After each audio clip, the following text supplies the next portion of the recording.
حضرات کرام قدر، میرے کریم آقا علیہ الصلوۃ والسلام کے غلاموں، ہاتھ اٹھا کر دعا مانگنا، یہ موضوع میرا جاری و ساری ہے، اور اسی موضوع کے تحت آئیے میں آپ کو ثابت کرنا چاہوں گا اور کروں گا کہ حضور علیہ الصلوۃ والسلام کے غلاموں، ہاتھ اٹھا کر دعا مانگنا میرے کریم آقا علیہ السلام کی کریمانہ سنت ہے، بڑی پیاری سنت ہے۔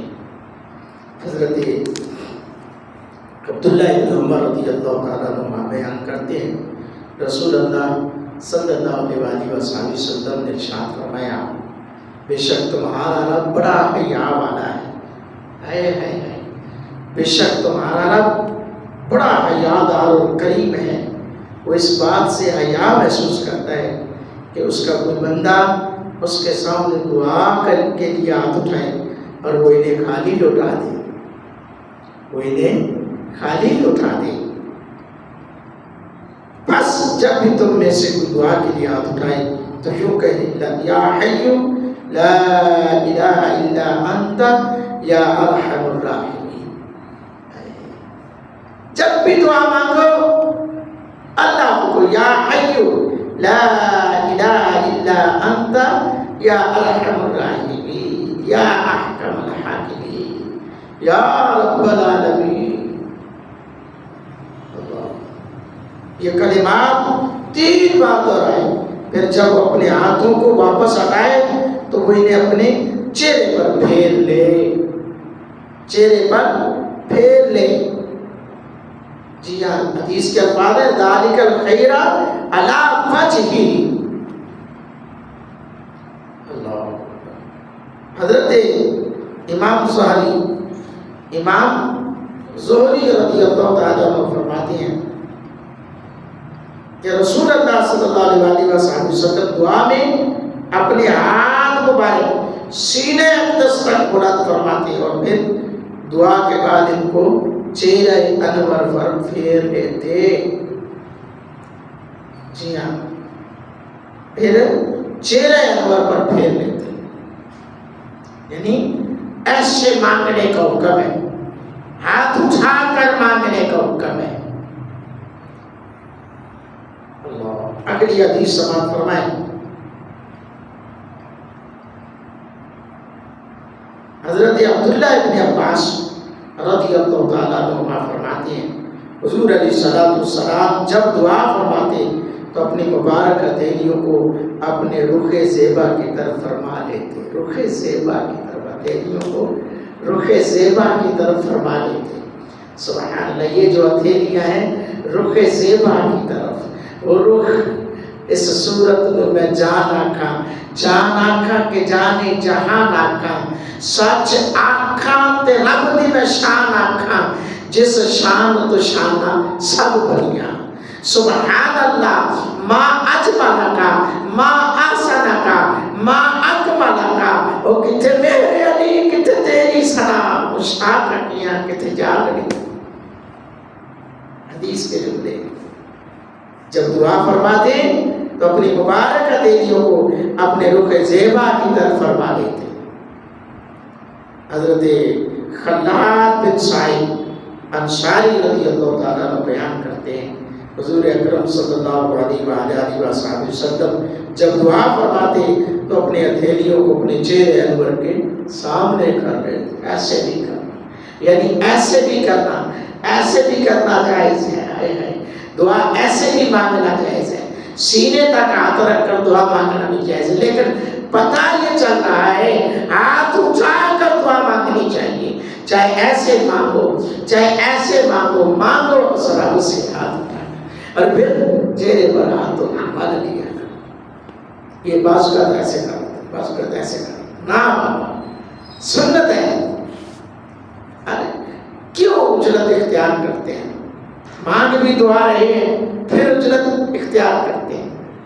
حضرت انس بن مالک رضی اللہ تعالیٰ عنہ بیان کرتے ہیں کہ میں نے حضور علیہ السلام کو دعا کرتے ہوئے دیکھا اور آپ نے اپنی ہتھیلیوں کے باطن اور نماز استسقاء میں ظاہر کو یوں کیا ہوا تھا. نماز استسقاء حضور پڑھتے نا بارش کے لیے تو پھر الٹے ہاتھ کر کے حضور نماز دعا کرتے. جب نماز استسقاء پڑھ کے دعا مانگتے تو اس وقت الٹے ہاتھ. حضرت سلیمان رضی اللہ تعالیٰ عنہ حضور علیہ السلام سے روایت کرتے ہیں کہ آپ صلی اللہ علیہ وسلم نے فرمایا بے شک اللہ کو اس بات سے حیا آتی ہے کہ اس کا بندہ دعا کے لیے اس کے سامنے ہاتھ اٹھائے اور وہ انہیں خالی بغیر ان میں کچھ ڈالے لوٹا دے. رب کو حیا آتی ہے. حضرات گرامی یہ حدیث کو سماعت فرمائیں، ان حدیث پر غور کریں.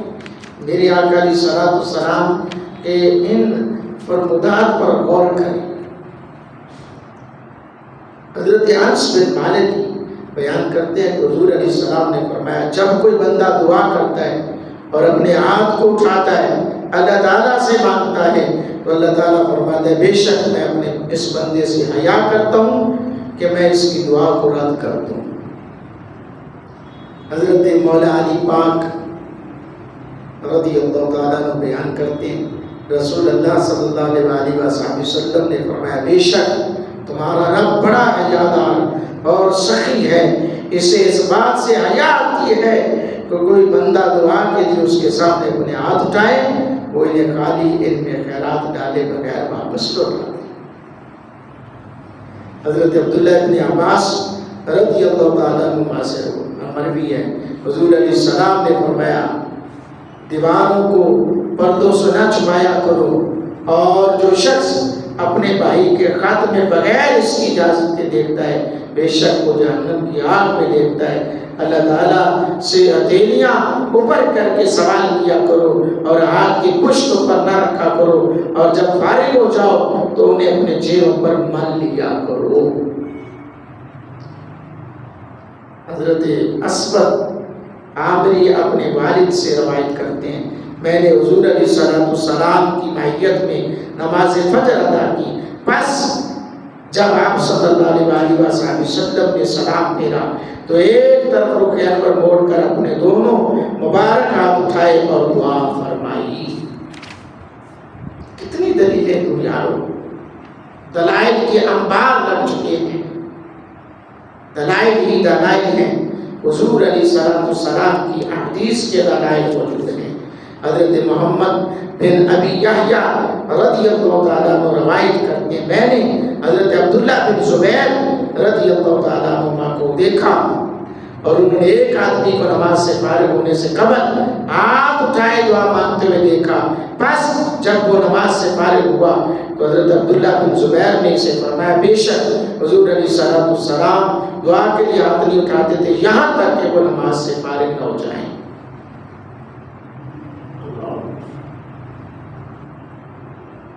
حضرات کرام قدر یہ حدیث کا بیان کرنا مقصد کیا ہے؟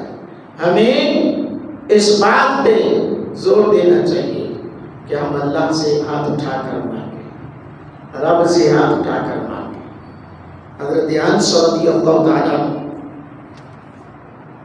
نے حضور علیہ السلام سے روایت کیا آپ صلی اللہ علیہ وسلم نے فرمایا کوئی بھی بندہ مومن ایسا نہیں جو ہر نماز کے بعد اپنی ہتھیلیاں دعا کے لیے پھیلاتا ہے پھر یہ کہتے ہیں میرے اللہ اے میرے اور ابراہیم اور اسحاق اور یعقوب علیہ السلام کے رب اور جبرائیل اور میکائیل اور اسرافیل علیہ السلام کے معبود میں تجھ سے سوال کرتا ہوں کہ تو میری دعا کو قبول فرما کیونکہ میں مجبور ہوں اور تو مجھے میرے دین میں مضبوط رکھ کیونکہ میں آزمائش میں ہوں اور تو مجھے اپنی رحمت سے حصہ وافر عطا فرما کیونکہ میں گناہ گار ہوں اور مجھ سے فقر کو دور فرما کیونکہ میں ایک مسکین ہوں. پھر اللہ تعالیٰ اپنے ذمہ کرم پر لے لیتا ہے اور اس کے ہاتھوں کو ناکام واپس نہیں لوٹاتا. اللہ پاک عمل کی توفیق عطا